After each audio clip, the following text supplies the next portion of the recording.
Magandang umaga po sa inyong lahat. The joint public hearing of the Committee on Public Order and Dangerous Drugs, the Committee on Peace, Unification and Reconciliation, and the Committee on Finance is called to order. The members of the committee share with the nation a collective grief brought about by the deadly incident in Mamasapano that claimed the lives of 44 members of the Special Action Force of the PNP and our Muslim brothers. Bago po tayo mag-umpisa, hihingi po ako ng ilang sandaling katahimikan upang magpasalamat at ipanalangin ang ating mga namayapang magigiting na PNP police officers. Kasama na rin po ang mga nagpapagaling ngayon ng mga nasugatan.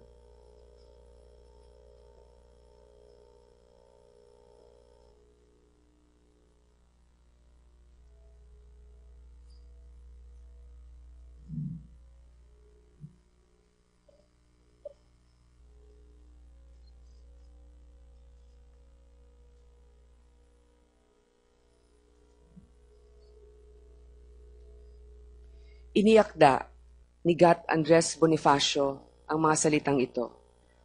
Aling pag-ibig pa ang hihigit kaya sa pagkadakila at pagkadalisay, gaya ng pag-ibig sa tinubuang lupa. Aling pag-ibig pa, wala na nga, wala. Kung ang bayang ito'y masasapanganib at siya ay dapat na ipagtangkilik ang anak, asawa, magulang, kapatid, isang tawag niya'y tatalikdang pilit. Ipahandog-handog ang buong pag-ibig at hanggang may dugoy uubusing itigis. Kung sa pagtatanggol buhay ay mapatid, ito'y kapalaran at tunay na langit. Inihandog ng SAF 44 ang kanilang buhay sa pinakamataas na sakripisyo na magagawa ng isang pulis, ang mamatay sa linya ng tungkulin. Nararapat lamang na suklian natin ito ng sigasig sa paghahanap ng katotohanan sa pagdinig na ito. Ang paglabas ng katotohanan ng unang hakbang sa pagbibigay ng katarungan sa sinapit ng SAF 44. Utang nating lahat sa kanila, sa kanilang mga naulila at sa sambayanang nagdadalamhati ang pagpapalabas ng totoong naganap sa Mamasapano noong Enero 25 nang walang itinatago, walang pinipili, at walang interes kung hindi ang tuparin ang tungkuling iniatas sa atin. To set facts into perspective, and as Senator Soto, Estrada, Gingona, Ejercito, and this representation identified in the 5 Senate resolutions in today's agenda, let me briefly reiterate the following. 1. On January 25, 2015, members of the Philippine National Police's Elite Special Action Force led an operation in Mamasapano, Maguindanao. The operation was said to have targeted top terrorist Zulkifli Abhir, also known as Marwan, an alleged bomb maker who was believed to be a member of Jamaya Islamiyah, and alleged BIFF commander Basit Usman. Marwan is listed in the United States FBI's most wanted terrorist list. 2. A substantial number of SAF members were involved in the operation, 392 in all, according to the PNP. 44 members of SAF died, while more than at least a dozen were injured in the day-long encounter. On the part of the Committee on Public Order, we are conducting this hearing to determine what happened, as well as to provide long-term institutional mechanisms, solutions, or even laws to avoid repetition of the same tragic large-scale loss of lives. First, the committees need answer on command and control issues. Tactical implementation and strategic planning are equally important. One can lead to the success or failure of the other. Questions like, who ordered the operation? Who was in command during the operation? Was the operation cleared by the PNP leadership? Up to what level was the operation authorized? Who had tactical command? Where were the operational and tactical commanders during the encounter? what coordination was undertaken with friendly forces such as the AFP before and during the operations, with whom in the AFP and at what point, or even with the MILF, were coordinations undertaken? What role did foreign intelligence and operations take in the mission, if any? Second, the committees would like to raise questions about some fundamentals in combat operations and intelligence. It seems that there may have been a lack of intelligence preparations of the battlefield or IPB. While there could have been good intelligence on who the target personality was, Marwan in this case, the committee would like to be apprised of such equally important matters as the presence of who, what, where, and how many were the friendly and hostile forces in the targeted area, as well as in the areas of ingress and egress to and from the target areas. Alam natin na lahat ng isang kawal o pulis, kahit na may sapat na pagsasanay, ay sumusunod lamang sa mga utos o inuutos ng kanilang mga pinuno. Sa pagkakataong ito, maaring may sapat na intelligence kung sino ang dapat dakpin sa bisa ng warrant of arrest na kailangang ihain kay Marwan, subalit sapat din kaya ang kaalaman ng mga pinuno at ng mga pulis tungkol sa marami pang ibang bagay na gaya ng nabanggit ko? O hindi kaya ang kasalatan sa kinakailangan intel ang siyang punot dulo ng kaawa-awang pagkasawi ng ating puwersa? Dapat nating malaman ito. Isinubo ba ng kanilang mga pinuno ang mga pulis sa kanilang malagim na kamatayan? Pangatlo, gustong malaman ng komite kung sapat ang bilang at kakayahan ng puwersang sumabak sa operasyon. Assuming there was good intelligence that included the points raised earlier, why did the PNP employ only a small number of forces, only one strike unit platoon, and only one backup unit platoon?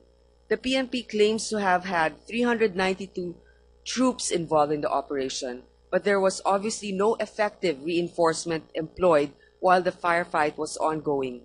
Ano po ang dahilan dito? Fourth, the training of police forces. Another compelling question that we seek answers to is this issue. Were the troops who were deployed and utilized sufficiently trained for this type of warfare and in that kind of environment and for that type of operation? The chair was informed that the operation which was undertaken was a semi-conventional rural jungle operation involving mass enemy forces. Wasn't there an evident mismatch of forces? If so, who is or are responsible for the proper assignments and proper number of assignees? Who decided which men? And how many men was the right fit for the operation? The committee also wishes to be enlightened about the equipage of forces. Were our police troops provided with the appropriate weapons and other needed equipment for such operation? Higit na mahalaga sa mga tanong at sagot sa pangyayaring ito ay ang pag-asam-asam din na malaman kung may pagtitiwala bang naiiwan sa lahat ng partidong kasama sa usaping pangkapayapaan. Halimbawa, nais ng komite na hingin sa MILF ang sinseridad nito sa pananatili sa usapin ng peace process. To show its sincerity, would the MILF be ready either to identify the perpetrators and at the very least impose appropriate and acceptable sanctions? And if the MILF is truly a partner in keeping the peace in the areas under their control, would they commit to a specific time frame to clear the area of BIFF forces together with government forces? Bago magsimula ang mga individual na katanungan or interpellations, mahalagang maintindihan natin ang buong kaganapan. Kaya para sa pagdinig ngayong araw na ito, uunahin naming tawagin ang mga sumusunod. Si Secretary Mar Rojas bilang tagapamuno ng DILG na sumasaklaw sa PNP. At pagkatapos naman niya, ang mga ibang magsasalita sa hanay ng PNP, kasama na po dyan si Director Getulio Napeñas, dating pinuno ng SAF Special Action Force na nangunguna sa insidente sa Mamasapano, at si Director General Leonardo Espina bilang pinakamataas na opisyal ng PNP sa kasalukuyan. Yung mga ibang resource persons po natin na nasa ground nung nangyari ito, katulad po ni Superintendent Raymond Train, at ni PO2 Christopher Lalan, sila po ay pwede natin makausap sa hiwalay na pagkakataon para hindi po sila nandito ngayon sa ating pagdinig. Dahil na rin po sa kanilang pisikal na kalagayan at sa kanilang seguridad. Sila po ay naririto, pero maaring kausapin po namin sila ng mga senador sa hiwalay na pagkakataon. Pagkatapos po ng PNP, sa hanay po ng PNP, tatanungin din po natin si Secretary Voltaire Gasmen bilang kalihim ng Department of National Defense at pagkatapos po niya ay si General Edmundo Pangilinan na siyang head ng 6th Infantry Division ng Army sa Maguindanao. Para maayos at masusi ang pagkalap ng mga testimonya, hihilingin natin na simulan nila ang kanilang salaysay sa mga pangyayari mula nang nagkaroon ng intel na nasa Maguindanao nga si Marwan, hanggang sa kainitan ng operasyon sa mga araw ng Hunyo 24, 25 hanggang sa matapos at makalap ang ating mga namayapa at mailigtas ang mga natitira pang mga pulis. Ang mga resource persons po natin ay bigyan natin ng pagkakataon magsalita yung ating pong nabanggit at pagkatapos po nun, pwede po tayo mag-umpisa sa ating mga katanungan. For purposes of orderly discussions, the committee shall allow our resource persons appropriate time to present their statements and knowledge on the issues at hand. All resource persons are required to provide the Secretariat copies of their respective position statements. The members of the 3 Senate committees are given 5 minutes each for their questions in every round, and we shall use the order of arrival as basis for the sequence of committee members to ask their questions. For today's hearing, I would like to acknowledge all the senators present here today: Secretary Mar Rojas, Secretary Voltaire Gasmen, Secretary Laila De Lima, the representative for Secretary Ochoa, Attorney Musni, and all our other Secretary Ging Deles, and all other resource persons here today, including those from the PNP, the AFP, and the local governments, and the members of the Peace Panel. And Madam Chairman, if I may, before we proceed, I would just like the body to also acknowledge, although they are not resource persons, the presence of some of the family members who have come down from Cordillera to attend the hearings. They are Ms. Lourdes Salingsing, who is the aunt of PO2 Noble Kiangan of Mangkayan, Benguet; Mr. Victor Bumatnog, the uncle; Ms. Sara Bumatnog, the cousin of PO1 Russell Bilog of Baguio City; Ms. Julie Kayango, wife; and Ms. Melody Lapaan, sister-in-law of PO1 Gringo Kayango of Happy Hollow, Baguio City; and the brothers Harrison Golocan, Anselmo Golocan, Ryan Golocan of PO3 Noel Golocan from Lepanto, Mangkayan, Benguet. They are here to observe the proceedings, Madam Chairman, and they have asked for assistance from my office. They ask for nothing except justice. That's all. Thank you, Mr. Madam Chair. Parliamentary inquiry, Madam Chair. If you don't mind, last Wednesday we suggested that the survivors be invited. I understand that in your opening statement you mentioned something to that effect, that we will not take them first as suggested. May we know? Yes, sir. For their security, they have shown courtesy to the Senate body by being present here today, but we may have to talk to them separately to get their statements, their sworn statements, and if ever we need to share it, we will not ask for their physical presence here in the session hall unless there are some objections from, and also for their health reasons, Senator Soto. So if there's any comments regarding this? Madam Chair, beyond the issue of the security of the witnesses that will be called, as it is, we are on hot pursuit operations. Lives are involved of our ground operatives, including possibly innocent civilians. So it is in this light that we manifest formally in this hearing the need for utmost security as a consideration in not only the appearance of witnesses, but in the information that will be shared with the committee in a public hearing like this. Thank you, Madam Chair. Madam Chair, Yes, Mr. President. I think you have properly set the parameters upon which this inquiry will be conducted, and you rightfully identified our resource persons who will make the initial presentation. This is not the first and only hearing. There will be other hearings. So may I request that we proceed in accordance with what you have suggested and hear the resource persons. All the others we can hear in a subsequent hearing so that we can have an orderly presentation. We are here to find out facts, to find out the truth. So that may I suggest to the chair that we proceed in accordance with what the chair has directed to be the order of the presentation, and after which we can have all the questions and we can have the other resource persons that the senators may wish to call in a subsequent hearing. But in this particular hearing, the order that was announced by the chairman, I think, is in order. Thank you, Mr. Madam Chair, just Madam on that Chair, point. if I may, Madam- a last procedural point, Madam Chair, if I may. Perhaps I would like to suggest that for some of the testimony of the resource persons, that they might choose to request that they provide such testimony in executive session, both for the reasons given by Senator Honasan and for their own, I suppose, ability to be candid and speak openly.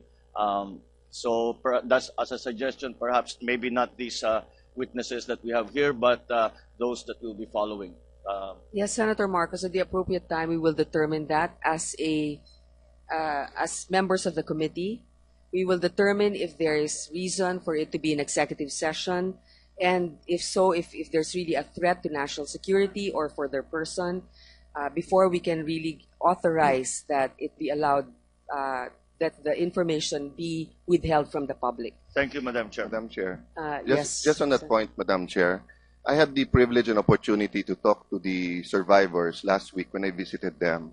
And while it is true that some of them are still recovering and cannot come here, there were a couple who were willing to come here, but they requested that, one, their names not be released because Marwan's cells are still active and their families and their communities can be in danger. Secondly, they said that they would like to speak in front of the camera. However, their faces, if possible, will be covered so that their identity will not be discovered. And then if there is anything that has to do with national security or operational security, they will stop. Unfortunately, for I don't know what reason or many reasons, the media got hold of the names of these survivors, and it was already in the media on Saturday, on Sunday.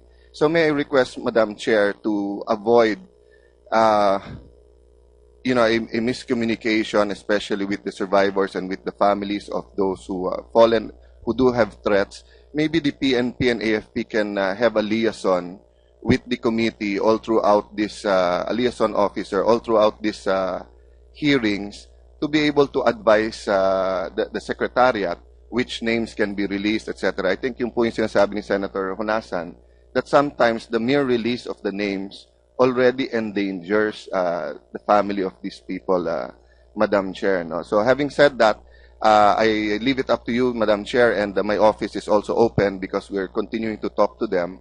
And the information this morning is that they can speak out, but they're to protect their identities. Sila daw okay lang sila, pati yung mga pamilya nila at yung mga classmates kasama nila sa kampo, yun ang inaalala nila, Madam Chair. All noted. Let us begin our discussion. Perhaps Senator T.G. Ginggona, as chairman of the committee, the secondary committee hearing this on peace, unification, and reconciliation, would like a brief opening statement. Thank you, Madam Chair. Mga kababayan, dahil sa trahedya sa Mamasapano, nagkaroon ng malalim na lamat sa tiwalang matagal na nating binubuo na magkabilang panig sa usaping pangkapayapaan sa Mindanao. 3 punto lang ang ibig kong iparating sa lahat. Number 1, gawin natin ang lahat upang lumitaw ang katotohanan. Katotohanan lamang ang daan tungo sa katarungan para sa SAF 44 at katarungan para sa lahat. Katotohanan lamang ang magbabalik ng tiwala sa isa't isa. Kailangan ituloy natin ang usaping pangkapayapaan na nakabase sa katotohanan at katarungan. At nang sa ganon, manumbalik ang pagtitiwala sa isa't isa. Point number 2. Meron nagsasabi na dapat mag-resign na si Pangulong Noynoy Aquino. Mali yan. Hindi tama ang mag-resign. Now more than ever, we need a leader that can navigate us through these difficult times. Si Pangulong Noynoy Aquino, ang ama ng ating bayan, at naniniwala ako na kasama natin siya at siya ay tutulong sa paghahanap ng katotohanan. Point number 3. Meron dyan sumisigaw na ang kailangan na ngayon all-out war. Mali din yan. Hindi yan ang tamang landas. Alam natin lahat, lalong-lalo na mga sundalo at mga pulis, na pagdating sa digmaan, walang panalo. Ang unang mabibiktima dyan ang mga sibilyan, mga nanay, mga bata, mga pamilya. Pagdating ng digmaan, walang mananalo. Yun lang po. Magandang umaga sa lahat. Assalamualaikum. Thank you, Madam Chairman. Thank you, Senator TGs. Senator Frank Drilon, Senate President. Thank you, Madam Chair. Just very briefly. First of all, let me reiterate my appreciation for the Chair having set the parameters upon which this inquiry done in aid of legislation will be conducted. Last January 25, the country gained 44 new heroes. Sadly, we also lost the lives of all the 44. Since then, Madam Chair, the operation to capture Marwan and Usman had to endure public outrage and a barrage of criticism stemming from the supposed flaws in how the operation was conducted. The profuse and intense focus on the errors of the operation, perceived or real, has taken the center stage and has nearly eclipsed the bravery and heroism of our SAF commandos and what they had accomplished. Indeed, there are many questions begging for answers. The truth, no matter how painful, must come out. Lives were lost. We must find out why. But our search for the whys and the hows must not be obscured by the blinding impulse or the single-minded purpose to merely find fault or to finger point or lay the blame for blame's sake. For us to turn against each other now would be nearly as tragic as the loss of 44 lives, and that is exactly what the enemies of peace would want to happen. The hundreds of Marwans and Usmans are still out there, who are still out there and would mock us from afar.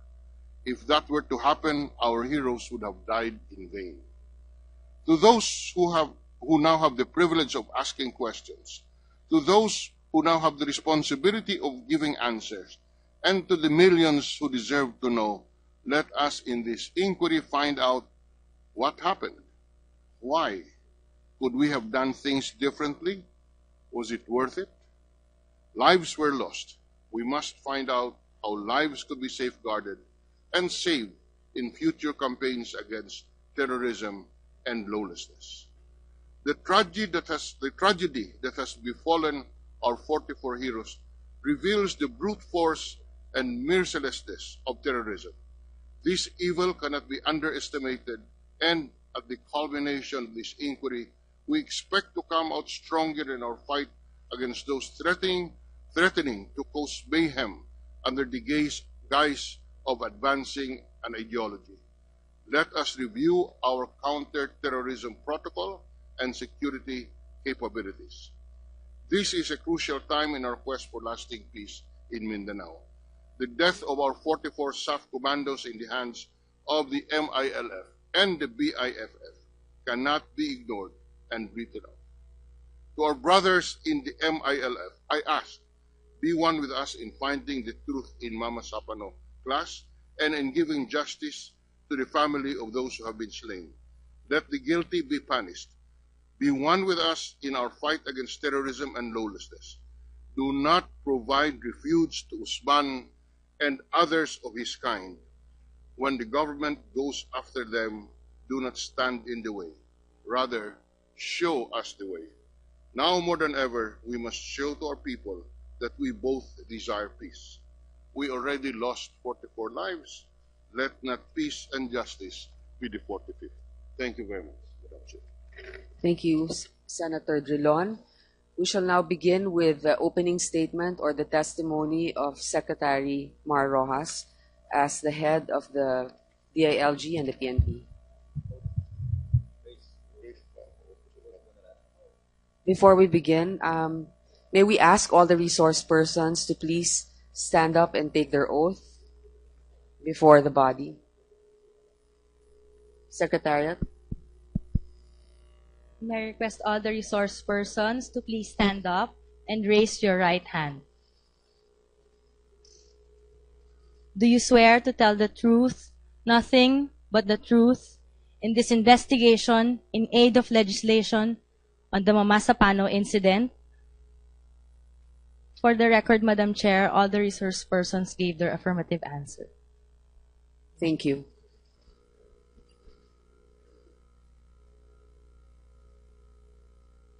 Secretary Mar. Madam Chair, please forgive me, colleagues, for raising this issue again. Before Secretary Rojas makes his briefing, may we put on record that the information that will be contained in his briefing reflect declassified information that will not impact on the ongoing operations. Because, let me reiterate this, Madam Chair and distinguished colleagues, lives are involved. Any name we mention here might impact on future operations, and we will not achieve the purpose of this briefing. So, Madam Chair, may I put that on record? And as a final point, may we allow Secretary Rojas and Secretary Gasmen, those who will initially provide information, to say so if the information they will divulge as part of the briefing reflect classified information, so that we can manage this in a more secure and a better manner. Thank you, Madam Chair. Furthermore, Madam Chair, perhaps we can allow our resource persons, when asked a question that requires an answer that reveals classified information, that they say so. If you are asked a question, ladies and gentlemen, about classified information, please inform the body that the answer would require the divulgence of that you divulging classified information, and we will take note of that, and we will not publicize that classified information. With your permission, Madam Chair. Yes, I think that we trust our representatives, resource persons enough that they should really know if it will endanger the lives or it will jeopardize a particular operation. So I don't think, well, it's good to remind them, but again, this is your prerogative to say if it's classified, but it is something that will also be ultimately determined by the body later on if it is something that should be classified. So, Just one procedural matter. May I request our colleagues, just for an orderly presentation, and so that we all understand what is being said, that we allow our resource persons to speak without interruption. The questions can come later, just as a procedural matter. duly noted, Senator Drilon. If there are no other manifestations, we will now begin with our presentation from the resource person of the DILG, Secretary Rojas. Thank you, Madam Chair, co-chairs, Mr. Senate President, senators, magandang umaga po. Before I begin, may I just make sure, okay na ba? From the technician that the nakaload na. Okay. Thank you. Magandang umaga po sa ating lahat. Sa ngalan ng NAPOLCOM, ng PNP, ng DILG, nagpapasalamat po kami sa pagkakataon na itong humarap sa inyong komite at sa Senado, sa Sambayanan, para masabi ang aming nalalaman tungkol dito sa Mamasapano incident. Over the last 2 weeks, 44 caskets lay in state all over our country. These caskets were draped with a flag and had medals, certificates, and the beret signifying membership in the SAF on top of them. As each of these caskets were interred, these flags were reverently folded, touched to the officer's heart, and gently given to the widow and parents of the SAF policeman. Madam Chair, the SAF got their man. They did their part. We now must have to do ours. Sa kasaysayan ng isang bansa, hindi maiiwasan na may mga trabaho o misyon na mapanganib na kailangan gawin o mangyari. Sa unipormadong hanay, ito yung realidad ng kanilang pagsisilbi. Bombero, Coast Guard, sundalo, airman, Navy, pulis. Alam nila na pagsuot nila ng kanilang uniforme, markado na sila, unang-una. At pangalawa, yung uri ng kanilang trabaho ay mapanganib. It is our duty as a nation to make sure that whatever these missions are, na una, karapat-dapat, worthwhile. Kung mapapalagay sila sa panganib, worthwhile dapat, karapat-dapat lamang ang objective ng kanilang misyon.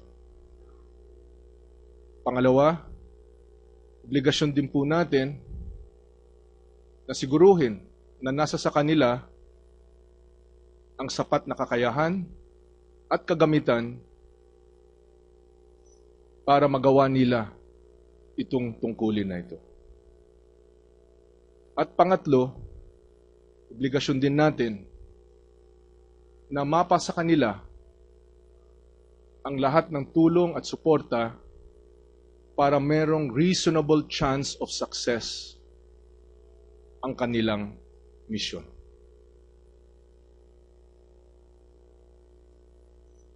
These are the 3 parameters that we are looking at relative to the Mamasapano events. And it is in that context that the PNP formed a board of inquiry to find out in a transparent, objective, and timely manner the events that transpired. Their work is not yet completed, but we have here Director Benji Magalong, who concurrently is also the head of the CIDG, who chairs the Board of Inquiry. He and his investigators, who are trained debriefers, who are trained in asking questions and taking testimony, undertook the painstaking work of obtaining all of the information that is available. May I turn this over, Madam Chair, to Director Magalong. Director Benjamin Magalong, go ahead with the statement. Thank you, ma'am. Our Senate President, Madam Chair, Honorable Senators, ladies and gentlemen, good morning. I am Police Director Benjamin Magalong, Director of the PNP Criminal Investigation and Detection Group. I am serving as the Chair of the Board of Inquiry, or BOI, created on orders of DILG Secretary Mar Rojas, issued on January 26, to establish the facts and circumstances surrounding the SAF operation in Mamasapano, Maguindanao, from January 24 to January 26, resulting in the death of 44 SAF troopers. I'm here to present the initial facts and circumstances of what we have established so far, based on 374 interviews, 318 sworn statements, SMS and call logs, and special reports submitted by the PNP SAF, local police, and the Armed Forces of the Philippines as of February 8, 2015. From January 26 until today, 46 investigators have spent 5,152 man-hours collecting the data which served as the basis of my presentation. The information contained in my briefing is our understanding of what happened and does not contain any prejudgment, findings, or conclusions. The targets of SAF's operation were most wanted terrorist Zulkifli Binhir, known as Marwan, and Basit Usman, a BIFF commander. Zulkifli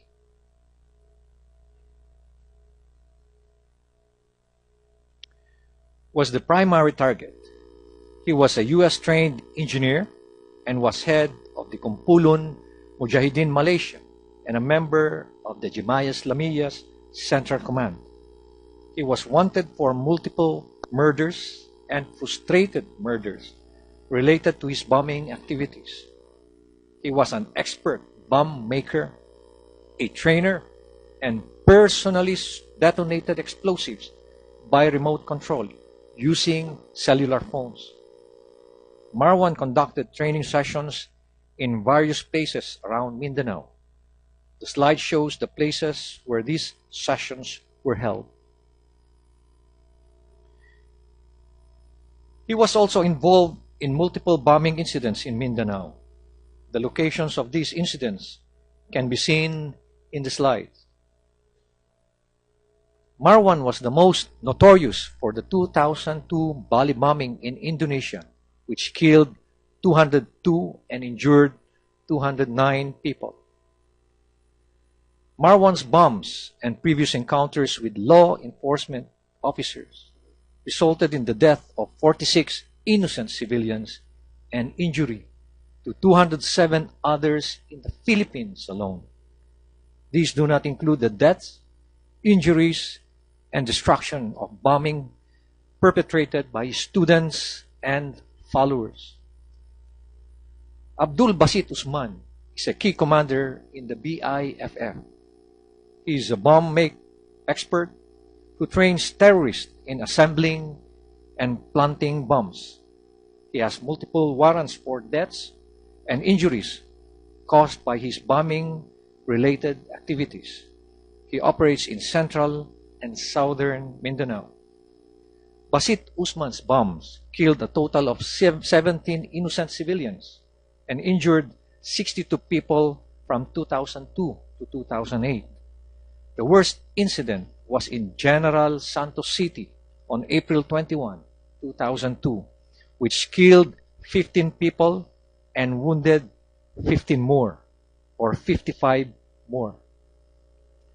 Reflected in the slide were special projects against Marwan and their status. A total of 10 operations were launched. Only the last succeeded in neutralizing these international terrorists.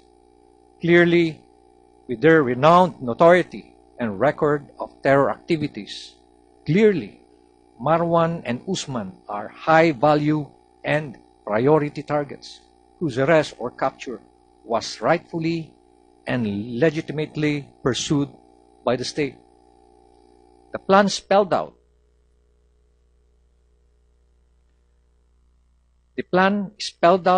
the employment of 392 SAF troopers assigned.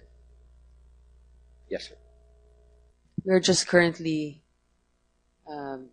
fixing the system so that we can continue with our presentation. Meron po ba kayong hard copy niyan? Gusto po ninyong tuloy-tuloy na lang po yung basa para masundan na lang o kailangan talaga natin makita yung PowerPoint? Yung kabahagi ng PowerPoint para mas madaling maunawaan kung ano nangyari, yung movements at the time, we have hard copies that we have submitted to the committee, but it might not be so clear. Okay, we'll give it a few more minutes. Madam Chair, we are informed that it's okay already. Can we just ask the operator? Can we just test it? Slide for us, one slide forward. Sige. Next. Oh, sige. Okay. I think it looks like it's working. Thank you. Okay, now the session will now resume. Thank you, Madam Chair. The plan spelled out for the employment of 392 SAF troopers assigned to 12 different operating groups for the mission. Their tasks are shown in the slide. One group was assigned as the main effort, 4 groups as support effort. Sir, we will give you another 5 minutes to hopefully have it fixed. Otherwise, in the interest also of being able to cover as much material as we can, today we need to proceed. Thank you, Madam Chair. Mr. Secretary, while we're awaiting for the presentation, the audiovisual presentation, may we request that we be supplied hard copies of your presentation Yes, ma'am. immediately, as soon as you can? Yes, ma'am. Thank I you. think that we submitted it to the. We provided a copies as well as a USB to the secretariat. Is that Madam Chair. apparently it's here. There's another set here. Please distribute to the senators. Madam Yes, Chair. Senator Bina. Baka yung iba hong resource person will also have a PowerPoint presentation. Baka pwede ho ngayon pa lang bigyan na tayo ng hard copy or kung kailangan pang i-photocopy, baka we can already start doing it. Duly noted, Senator Nancy. Those that have PowerPoint presentations and actually your sworn statements should be submitted to the Secretariat, linya ng tungkulin. Nararapat lamang na suklian natin ito ng sigasig sa paghahanap ng katotohanan sa pagdinig na ito. Ang paglabas ng katotohanan ng unang hakbang sa pagbibigay ng katarungan sa sinapit ng SAF 44.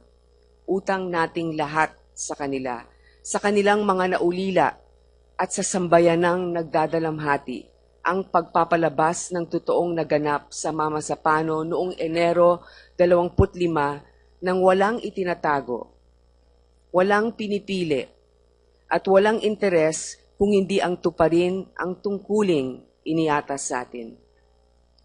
To set facts into perspective, and as Senator Soto, Estrada, Gingona, Ejercito, and this representation identified in the 5 Senate resolutions in today's agenda, let me briefly reiterate the following. 1. On January 25, 2015, members of the Philippine National Police's Elite Special Action Force led an operation in Mamasapano, Maguindanao. The operation was said to have targeted. Magandang umaga po sa inyong lahat.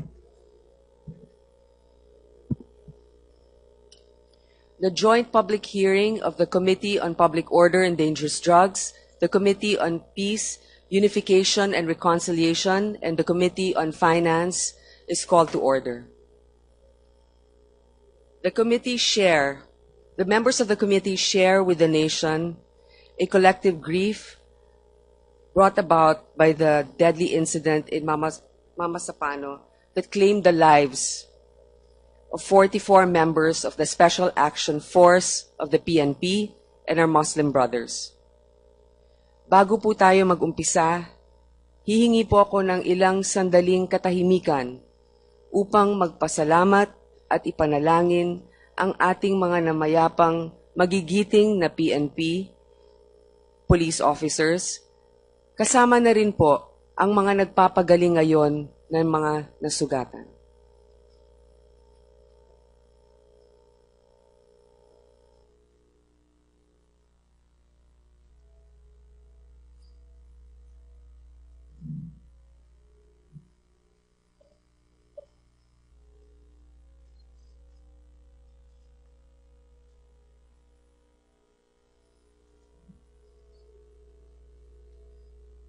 Iniakda ni Gat Andres Bonifacio ang mga salitang ito.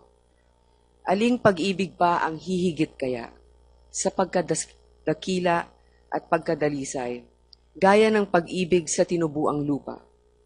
Aling pag-ibig pa, wala na nga, wala.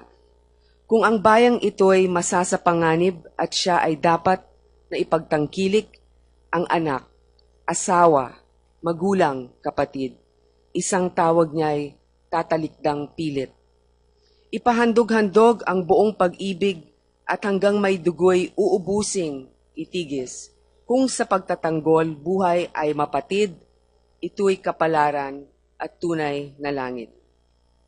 Inihandog ng SAF 44 ang kanilang buhay sa pinakamataas na sakripisyo na magagawa ng isang pulis. Ang mamatay sa top terrorist Zulkifli Abhir, also known as Marwan, an alleged bomb maker who was believed to be a member of Jamia Islamiyah, and alleged BIFF commander Basit Usman. Marwan is listed in the United States FBI's most wanted terrorist list. 2. A substantial number of SAF members were involved in the operation, 392 in all, according to the PNP.